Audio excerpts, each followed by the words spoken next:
Welcome, everyone. I'm Casey Rogerson, the Director of Industry Development at Ontario's Highlands Tourism Organization, RTO 11, welcoming you to today's information session about the Eastern Ontario Rail Trail Loop project. To start this morning's session, I'd like to take this moment to recognize that many of us are joining virtually from across Eastern Ontario, a region that is home to Ontario's Highlands. This region is also on traditional Algonquin territory and is acknowledged by Indigenous peoples as unceded. To the southeast, our region is on the Mohawk territory, and to the west-southwest, we are on Ojibwe territory. I am grateful that Indigenous peoples have been stewards of this land and beyond from time immemorial, and I too call on all of us to treat this land, its waterways, its plants, animals, stories, and its peoples with honor and respect. All my relations, miigwech, thank you. Here at Ontario's Highlands Tourism Organization, we are committed to wander sustainably, and this is our responsible tourism approach to supporting our communities and tourism industry for long-term success.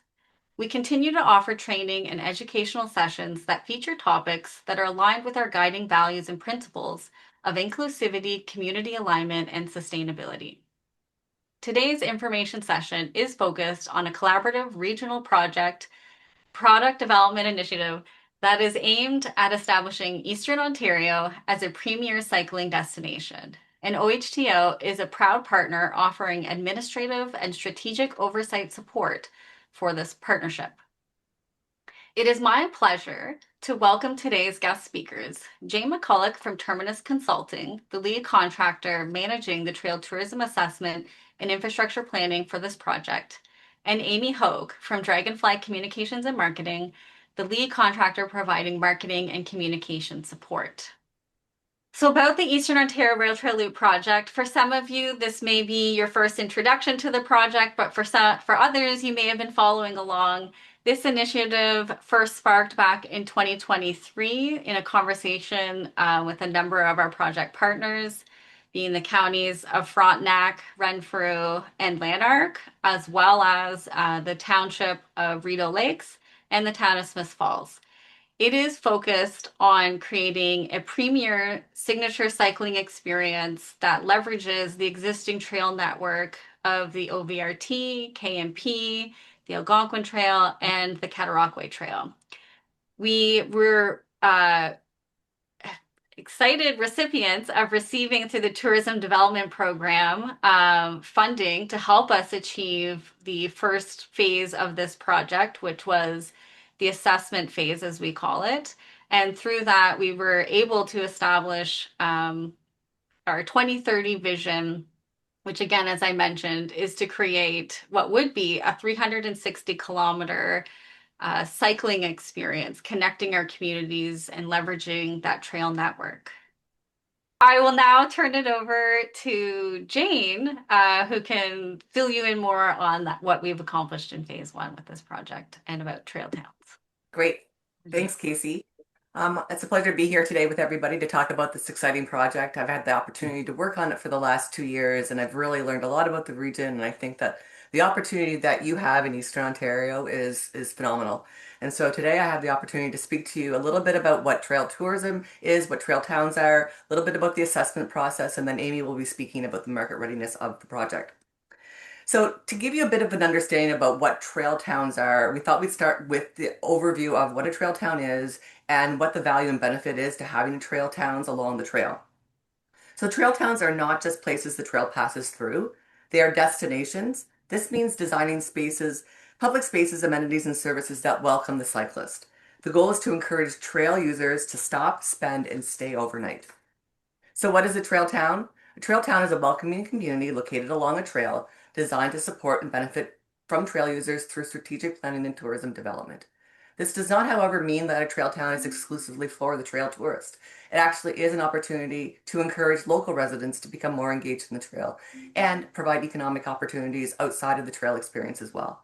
Trail towns offer amenities and welcoming public spaces tailored to trail users.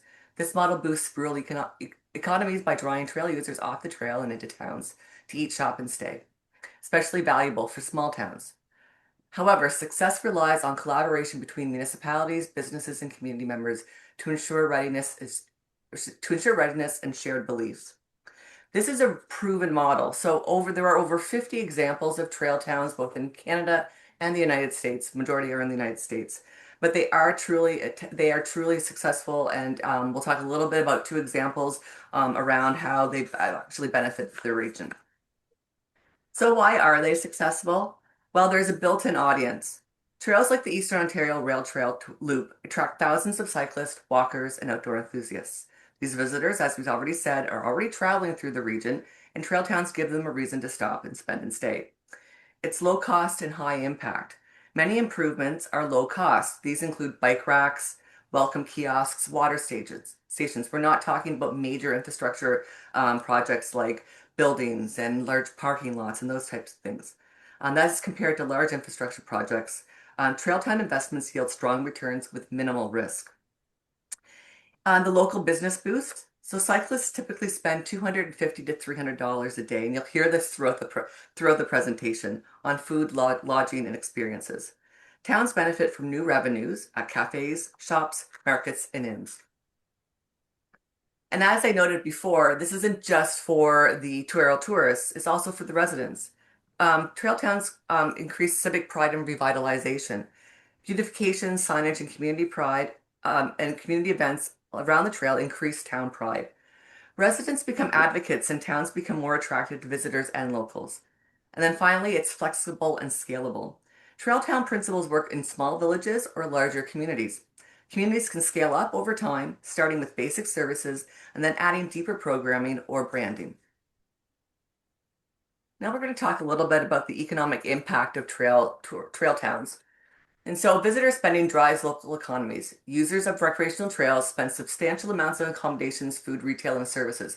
I know we've reiterated this numerous times, but it really is true. And we really want to ensure that people understand the economic impact of trail tourism and the economic impact they will have to the communities within your region. Trail tourism has large regional impact. TransCanada Trail users spend $13 billion annually, supporting over 220,000 jobs, 221,000 jobs. High per visitor spending. Ontario by Bike reports an average spending of $255 a day for cyclists in Ontario. So again, that range of 250 to 300. And it is extended visitation. 41% of cyclists stay 3 to 4 nights, and 58% stay in hotels or hostels. And then, of course, there's a job creation and income. Trail systems and associated tourism can support hundreds of thousands of jobs. So now we're going to talk a little bit more about businesses and community benefits. So increased sales revenue. This can take place in a myriad of ways. Simply more people, which results in more sales. Businesses diversify in order to meet the needs of the trail tourists. When it comes to business growth and stabilization, along with diversifying their businesses, they will increase their inventory of existing offerings and help support businesses in the shoulder season. New jobs and opportunities. As businesses grow, they will need to hire new staff, and new businesses will be established to meet the increased demands. Increased property values.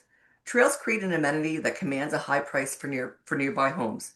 Trails are valued by those who live nearby as places to recreate, convenient opportunities for physical activity, and improving health, and safe corridors for walking or cycling to work or school. This also results in increased municipal revenue through property tax. Again, talking about community revitalization, business owners tend to take more pride with their storefronts. Business improvement areas recognize the value of investing more money in beautification and wayfinding. And then finally, new residents and investments. The pandemic changed the way businesses operate, allowing more people to work remotely. This has enabled people to move to smaller communities for a better quality of life, and trails are a key factor in decision making. Next slide. So now we're going to talk about a success story, which is the Great Allegheny Passage. So for those of you that aren't aware of the Great Allegheny Passage, it's a 150-mile trail that connects numerous trail towns between Cumberland, Maryland, and Pittsburgh, Pennsylvania, boosting economies and attracting more than 1 million visitors a year. This has resulted in 65 new businesses, 270 plus jobs created, 10 times more visitors, and a $50 million economic impact. I've gone on this trail a number of times, and it's truly remarkable to see the impact that it has on these communities. There's one community in mind that to me, has stayed with me forever, and it's the town of Confluence, a town of 700 people. When we went to the first time I went to Confluence, we had an opportunity to meet with one of the bicycle shop owners. And at that time, when before they started developing the trail towns, he was one bike shop and one mom and pop cafe. There are now three bicycle shops in the area and numerous cafes that support the trail tours coming through the area. And to me, it was just a testament to how a trail town came together around the trail and saw the opportunity that it provided and capitalized on it. Is it a very fancy town? No. But when you go into it, you really do feel like they want you there. They need you there. And they really try to support those people that are there. And it was just a really neat experience that I will always remember. So the lesson for this region is that consistent standards, strong partnerships, and trail town readiness drives long-term success. And I truly feel like there's an opportunity here.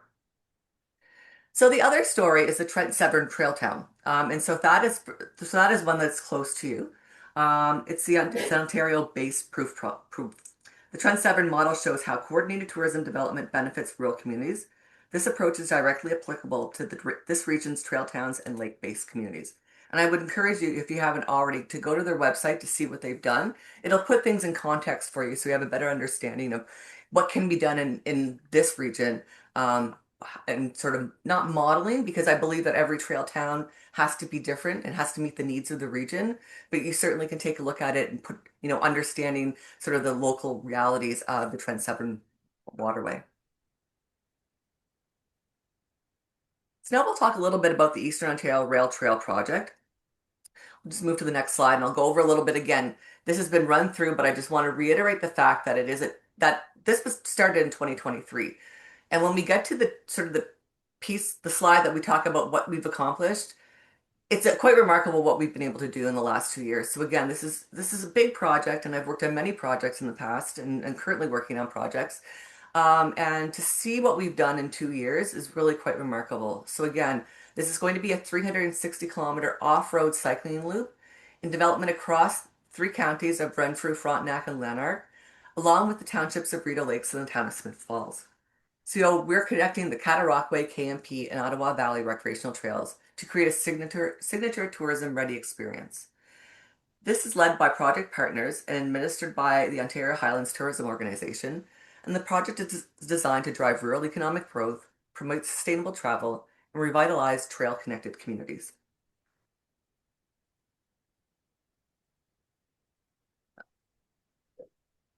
So again, just talking a little bit about the partners. So you'll see here that we have the three counties, the Township of Rideau Lakes, Town of Smith Falls, and we're also looking at working with other partners within the region. So this was the initial project partnership group that came together. And I do have to say that, having had the experience of working on these projects before, it was quite refreshing to see all of these partners coming together right from the outset. And so we really had strong interest in the project and buy-in at an early stage. And so now we're working with the other communities and conservation authorities to develop those partnerships so that we can build a robust partnership framework that will help guide the governance of the project.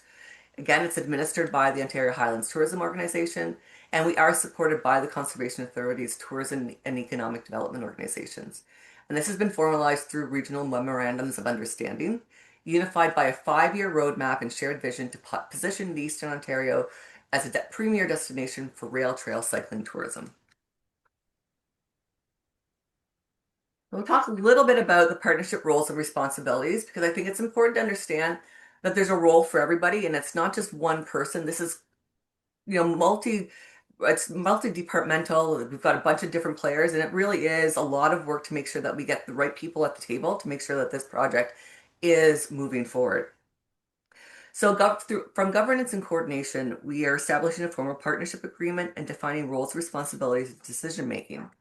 From a trail infrastructure perspective, we're looking at trail surface and maintenance and signage, wayfinding, and trailheads and the consistency amongst them all. So because we're bringing together a number of different trails, we need to ensure that the experience is consistent from one trail to the other. And so as we're moving seamlessly into another trail, it's very important that a trail user doesn't notice that they're moving from one trail to the other. They are seamlessly moving from one trail to the other.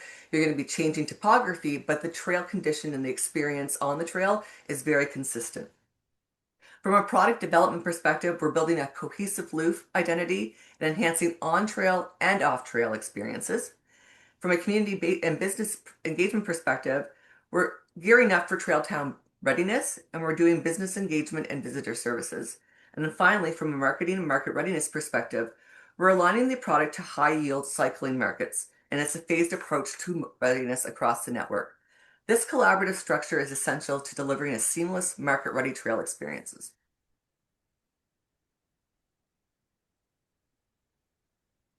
Pardon me. So why cycle tourism? So I do want to acknowledge that all of these trails will continue to have the same trail users on it.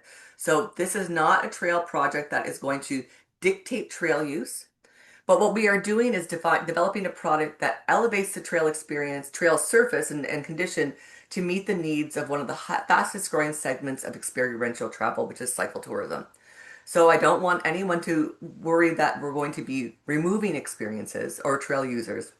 What we're doing is elevating the product to meet the needs of this growing segment of travel. It's low impact and nature based. It supports active transportation along with trail tourism between communities. And again, going back to the spending habits of the cycle tourist. A hybrid tourist offering strategically align with the assets we have to offer and the community impacts we want to achieve. So they really do meet the objectives of what we, in terms of the types of experiences we want to provide in this area are very much in line with what a cycle tourists want to experience. Okay, so the next slide is talking about the impacts of cycle tourism and the rural opportunity. Next slide, Amy. Okay, great. Trail users bring new money into small communities. Trails draw visitors directly into small communities along the trail. Spending supports accommodations, restaurants, retail, and services. Trails help extend the tourism season beyond peak summer months. Trails bring visitors directly into rural communities. This supports local businesses, shoulder season travel, and return visitation. And the loop can act as a catalyst for broader rural revitalization. This is also allowing us to access new markets. We are not simply developing a product that's going to be market ready for local residences and residents and people within Eastern Canada, New England Seaboard, and Ontario, but we are expanding the market to reach the external outside export ready market. So that will bring people from other parts of the world to the area. So we really are looking at how we can access those new markets, and we've actively been talking about how we're positioning the trail to become that opportunity to bring new people into the area. So I'm not going to go through the numbers. We've talked about them. We're looking at $67 million annual visiting, $100 million total economic impact, spending per day, and 200 cyclists to the area. So it's clear based on these numbers that the potential to benefit from the trail economy is quite significant. And the partnership is well on its way to becoming a catalyst for regional revitalization and long-term economic benefit. That being said, we're not there yet. I'm going to spend some time reviewing the work that has been done and what is required in order to create a cycle tourism product that will attract travelers from not only Canada, but abroad. So we've got basically 3 phases of product development. So the first phase is what we've completed is the assessment phase. So we've assessed it from both a marketing and trail perspective. And then we're going to move into phase 2, which is engagement and development. And then finally, phase 3, which is promotion. I'm going to talk to you a little bit about the market readiness from a trail perspective. So when I did the market readiness of the trail, there were key elements that I assessed. So one was conducting an on-site field assessment. So I had the opportunity to go out and do the full 360 kilometers on foot, by bike, vehicle, and ATV. So it gave me a really good perspective of what the opportunity was. And it also gave me a good perspective to understand the diversity of the landscape. So this is a really unique experience in that you're going through the Canadian Shield, the Frontenac Arch Biosphere. So you're really having, and farmland. So you're really having this really rich Eastern Ontario experience. But also, of course, through that period of time, I also assessed the trail condition. In that time also, as well, we had an opportunity to consult with various businesses. It was a very loose consultation. It wasn't, we're going to get into more engagement as we move forward with the project. But it was an opportunity for me to meet with business owners, key stakeholders, business officials, municipal officials, those types of things, just to really get a sense of what people thought about the project and whether they were really even aware of the trail going through their communities.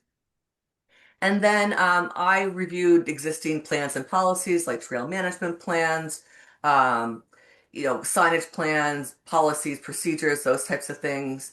And then data collection and mapping. So again, there's a lot of really good mapping out there, which is really great. And then I assessed the user experience. And one thing that was really interesting is not when it wasn't when I did the market readiness or the assessment.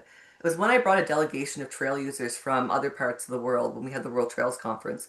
We had people from Portugal, Brazil, Netherlands out on the trail. And my key priority for that best practice mission was to really understand what they thought. So I got a really good sense of what people coming from outside of Canada would look at. And whenever I do a trail assessment, I also look at it from the user perspective. So we got a lot of really good insights in terms of what that experience could look like. So how we could enhance the experience by doing things like off trail experiences, creating packages to, encourage people to stay longer in the area. So I'll just give you a couple of the key takeaways from the trail assessment. Again, so trail usage varies along the loop. We have basically 4 trail managers that are managing the 360 kilometers. And so every trail manages their trail differently. And so we need to ensure that they come together. So we've already started working with the trail managers so that they can start sharing how they're doing, how they're developing their trail. Success depends on long-term cross-jurisdictional collaboration across counties and municipalities. So we are working through 3 counties, we've got 2 municipalities, and we've got a number of townships that we need to ensure are all working together to move this forward. We have a very aggressive 5-year plan, and that doesn't allow for a lot of missteps along the way. So it will depend on making sure that everyone's working together. There are infrastructure inconsistencies and signage gaps that negatively impact the current trail user and visitor experience. Trail town engagement is critical to ensure services meet trail user expectations. So I always talk about this, and I'll talk about it a little bit later. Is it's not just the trail; it's everything along the trail. And so we need to make sure that the communities along the trail are really invested in this opportunity, and that when we do engagement in the next year, that they see themselves in this project. So I really would encourage people to have conversations with businesses, with local officials to really get them excited about this opportunity because they will need to be involved. That's, and there's going to be huge benefit. And then finally, a critical piece is long-term funding for maintenance and marketing. Particularly around maintenance, that's not an easy way, there's not a lot of access to maintenance funding. There's funding for trail development, there's funding for other things, but maintenance becomes a challenge. So there needs to be some formula put in place to be able to come up with a way that the partnership puts money away for maintenance so that if there's a catastrophic failure or even just something that, the culvert being clogged is catastrophic, but something like a railing is knocked off a bridge. The bridge is still there, so you can still cross it, but it doesn't create a safe experience. So we need to look at those types of things. So in closing, I always talk about the fact that even though the trail is in spectacular condition, this does not instantly make a tourism product. There are a number of elements that need to be considered in order to make a complete trail tourism product. This is where phase 2 comes into play. We need to continue to focus on product and infrastructure development. Outreach and buy-in from tourism operators and communities is key. A path forward with roles and responsibilities clearly articulated is extremely important to ensure the long-term sustainability of the loop product. Creating experiences or connecting to existing experiences along the trail enriches the trail user experience and helps to support businesses that may not directly be on the trail. I'm now going to hand it back over to Amy to talk about the market readiness assessment and what has been accomplished and where we go from here. Thanks, Jane. I think Jane's done a really good job of talking about the trail conditions and all the work that's been done to kind of do an audit and assessment of that. And really, there's been a lot of work that's been accomplished over the past year, not just by Jane and myself, but by county partners, trail partners, as everybody works to get the trail ready to be launched as a tourism product. So we formalized a collaboration and governance model. We did Jane did the trail and market assessment and action plan, a trail town readiness work. We looked at market positioning. A community engagement plan was created by Amy Camp from Cycle Forward, a consultant from the US. And there was a marketing needs assessment that was created and an industry engagement framework. So that's been a lot of work in the last 2 years. And I think it's reflected in the commitment for OHTO and partners to this project. So one of the deliverables or one of the achievements that we did this year is we created a landing page on OHTO.ca. It's at OHTO.ca/Eastern Ontario Rail Trail Loop with a dash between each word. And really this is a home base for the trail to live as an industry engagement platform. So this is where people can go to find more information about the loop, where they can download some of the documents that were mentioned on the previous page, like strategic guiding documents.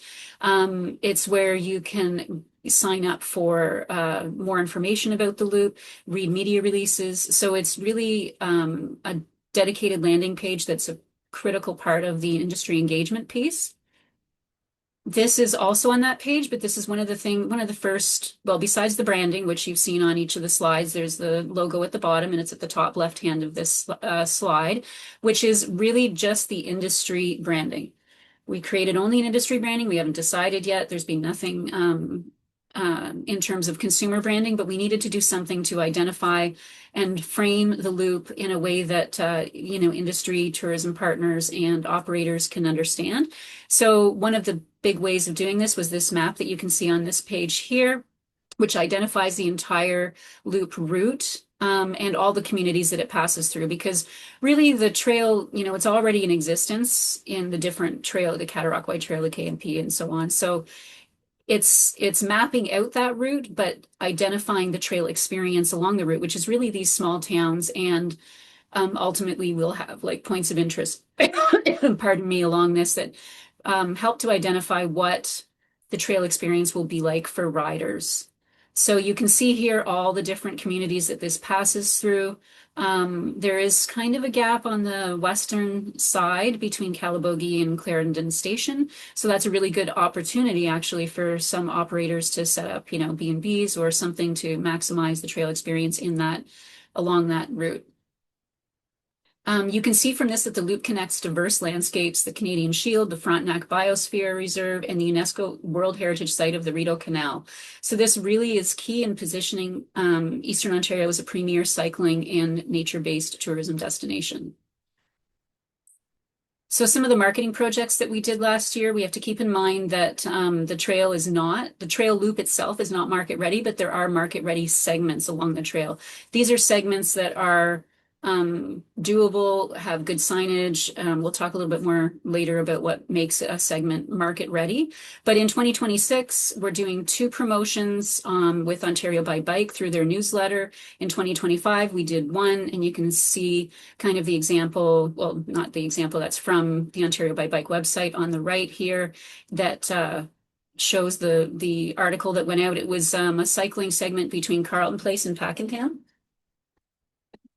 And that is one of the first steps in starting to promote this and develop some brand awareness for the loop. Rail trail cycling is gaining speed in Eastern Ontario. So the post by Ontario by Bike on Instagram was picked up by Destination Ontario, which is really an example of their commitment to supporting cycle tourism. And I'm fully confident that as the loop continues to evolve and be market ready, Destination Ontario is going to really pick up on this as well as a really good product that they can help to promote to gain more elevation in marketing for this region of Ontario. So this is an example. We featured a cycling itinerary on comewonder.ca. That's OHTO's content marketing platform. It was called Trail Towns and River Views, cycling from Carleton Place to Pakenham. And we had featured a reel, and it was basically a pilot to show what it could look like as each segment becomes ready, how we'll start promoting it, and how that can be communicated to the consumer audiences. So this is short little reel. I'm not going to play the whole thing. That is like the idea was to capture the experience in terms of not just the nature-based experience, but the community experience. So that brings me to the market readiness pillars. So clearly we did one segment of promotion already from Pakenham to Carleton Place. So what made that market ready? That segment was market ready because it had signage, it had bike repair stations in both communities. It had places where you could fill up your water bottle. It was doable in terms of the terrain. The trail itself was in fairly good condition, and I actually did that ride, and when I got to Almont, there was a place to stop to eat. I could wander through town, so there was an actual experience around the loop, around the trail itself, and that's one of the key indicators of market readiness. So when we're looking about that level of market readiness around the entire loop, that's a big ask. So this is what we're working towards. That's the ultimate goal. So how do we determine if the entirety of the loop is market ready as a signature cycling product? Well, we look at the 5 pillars on this slide. Experience readiness. This is the most important piece that our county partners and trail managers are working towards right now. Is the wayfinding completed, surface improvements, safety enhancements? Are the market ready segments suitable for promotion? Can we photograph and video this and put anybody out on this trail that maybe has very little cycling experience, and are they going to be able to have a good experience? Then we look at brand readiness. Well, we need to develop an entire marketing and communication strategy for consumers, for the brand, for the loop, sorry. And we have to finalize the trail name and consumer-facing brand identity. We have to create supporting brand tools that our partners, our municipal and county partners, can use to also promote the trail.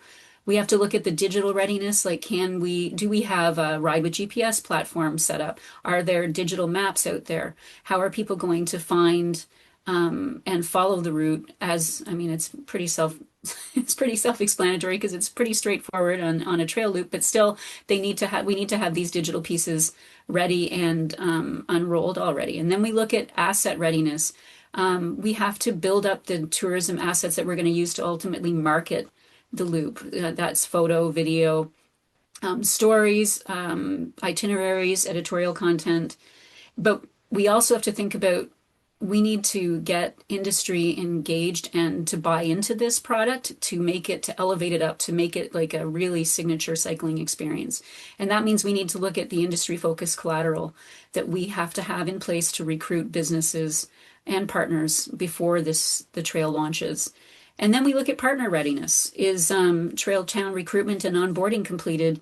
Is the consumer marketing toolkit for partners developed and distributed? That's a really key piece because it will help our county, municipal, and trail partners to be able to promote the trail easily. So we want to make it as easy as possible for them to really communicate what the experience is like, and to make sure that all messaging is coordinated and we're not getting different voices and different narratives peppered in.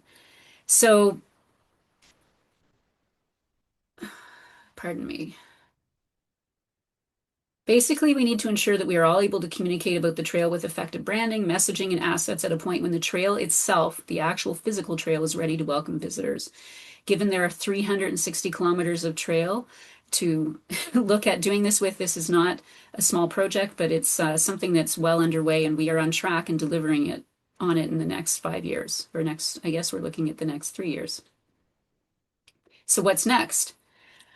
We're looking at implementing our trail assessment actions that Jane's done up for each municipal, county, and trail partners to make sure that the trail itself is in great condition. There's signage and wayfinding is all in place and ready to welcome visitors. We have to do a strategic planning for the launch in terms of the consumer marketing. We have to do asset development and acquisition to support that strategic launch.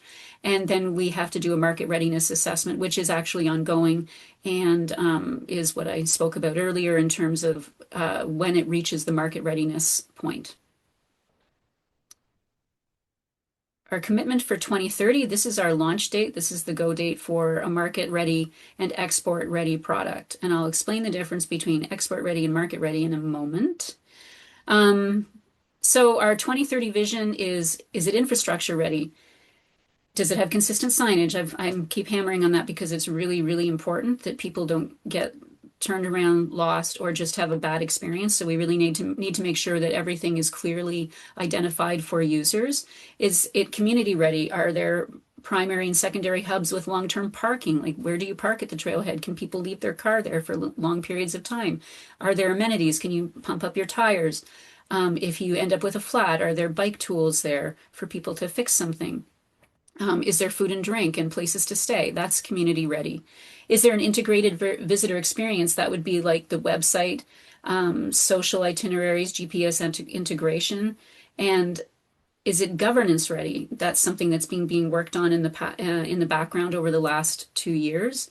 But we have to think about that. Is it market ready? Are there international sorry, not international. It's a cohesive brand, knowledgeable cycling ambassadors, strong visitor feedback. Is that all in place? Is the visitor going to come to this region and cycle this trail and have a great experience? That means it's market ready. If that experience isn't there, then it's not. Export ready is something different. So OHTO is one of the partners for the Travel Trade Partnership, and that means that export ready means, are we going to be able to market this through the Travel Trade Partnership to international visitors? Our Travel Trade partner, Holly, she is really, really good at her job in communicating the experiences here in Ontario's Highlands to the international market. And she's very excited about this project because it's going to be a really big draw for visitors from overseas, China. And so when it reaches export readiness is when we'll know that we've really achieved everything that we set out to do. So I hope we've made it clear about what an exciting project this is. It's a really big project for OHTO and our tourism partners. We're looking at building actually on the previous success for similar projects like the Ride the Highlands program, which is a really successful niche motorcycle tourism marketing engine that has really put Ontario's Highlands on the map when it comes to motorcycling. So building on that, we know what is possible. We know the economic impact that we can create, the awareness, like the buzz that we can create in terms of cycle tourism in Ontario and specifically in this region. We know Destination Ontario is going to be interested. We know that there are international markets that are going to be interested. So it's really an exciting and niche project that we really want buy-in from our industry, our partners, and to really make it a success. So how can you be part of the loop? If you're a tourism operator on this call or on this webinar, watching this webinar, you can stay in the loop by signing up for the newsletter at ohto.ca. You can sign up for the OHTO newsletter, which I would recommend anyways, but if you go to the landing page, which there will be a QR code on the next slide, ohto.ca/Eastern Ontario Rail Trail Loop, and sign up for the newsletter there. That is a specific it's a specific newsletter that's specifically for the loop. So that's the one you actually want to sign up for, and we'll be sending out updates as segments are market ready. The consumer branding, different things are going to be sent out through that newsletter, and it will be seasonal. The first newsletter will likely go out in April. We advise you to look at the loop map. Check it out and see if you are within 5 or so kilometers of the loop. If you are located there, if your business or experience is located there, then you are in a really good position to capitalize on the loop itself. You can explore more ways to make your attraction more cycle friendly. So OHTO will actually be partnering with Ontario by Bike later this year and running Ontario by Bike workshops to help operators understand how to become more cycle friendly.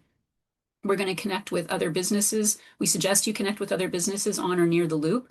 That's because packaging of marketing experiences is probably one of the key pieces that you would want to do if you are in a close proximity to the loop, to make sure that you can leverage the people that will already be coming through the loop to come to your businesses. And packaging means if somebody stays at this accommodation, maybe they also get an experience here. It's putting together multiple experiences into one package that somebody can purchase directly from one of the operators. So that's actually really key for marketing for the loop, in terms of the leveraging the awareness to build a really good experience for the visitor.